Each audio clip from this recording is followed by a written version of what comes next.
late February. I've worked right through the winter and I've been outdoors every single day here for prolonged periods. And it's just, I don't think I've done that before where the winter has been my companion. It's been quite an intense period, I have to say that. I found myself in a sort of a whirlwind of activity and really kind of worked behind the scenes to maintain that demand. And now I'm at the end of a cycle. You know, it's just a natural thing where you reach the end of maybe a series of works or even an energy cycle. I am taking the day off. I'm going to go for a little adventure. So I thought I'd kickstart these videos and just take you along with me on this one.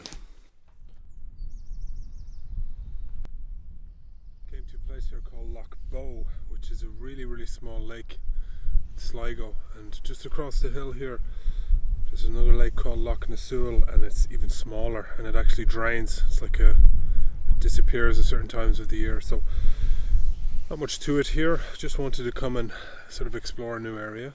The other change is that I got myself a vehicle, so you can see it here. I specifically chose this one because I can get 2 meters in the cargo on the diagonal, which means I can carry a lot of the materials that I need, such as plywood and larger canvases. When the time comes, I'll be able to move them. And furthermore, I'll be able to sleep in the back of it, which was another important consideration for me. So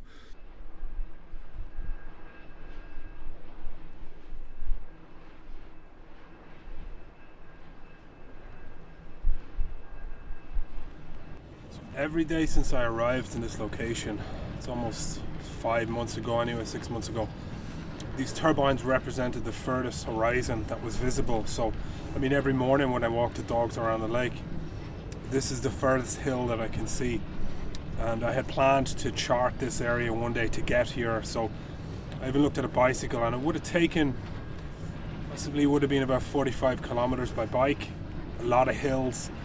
I don't know if I would have made it there and back. So I waited until I built up my fitness, and then finally I got a van so I could just drive here. But good to finally be here. I'm going to give you a view backwards, looking back across the lake. We can see Carrowkeel over here, and I can kind of make out the location of where I am too. So give you a look at this. And basically I've passed the last 5 months on this piece of ground here in this land, explored as much as I could, mostly by bicycle or walking.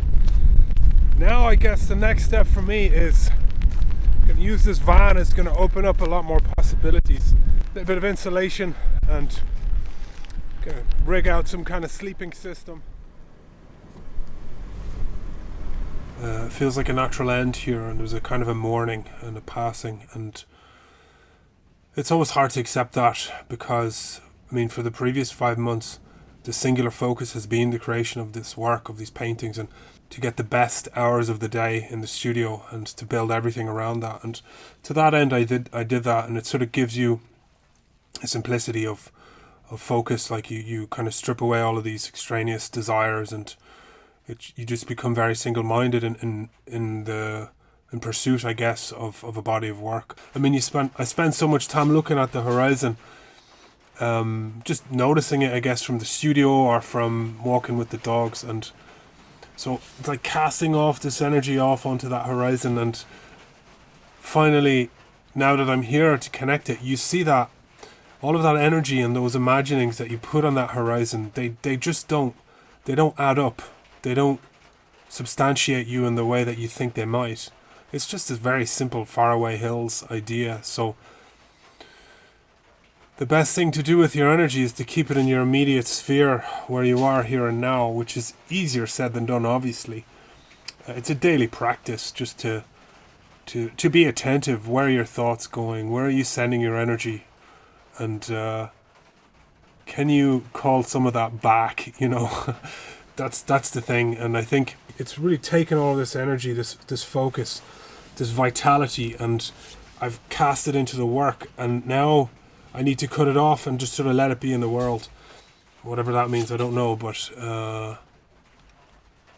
so here I am. I mean, I'm slowly recovering, I guess. I'm healing, I guess, and building myself up again. I have a few injuries. I have a strain in my shoulder here, so I haven't been able to do yoga or to be as physically active as I'd like. But you got to recover. That's the body. You got to take care of the body too. So, but slowly the future's starting to draw me out. Preparing, I guess, clearing and preparing for the next thing. So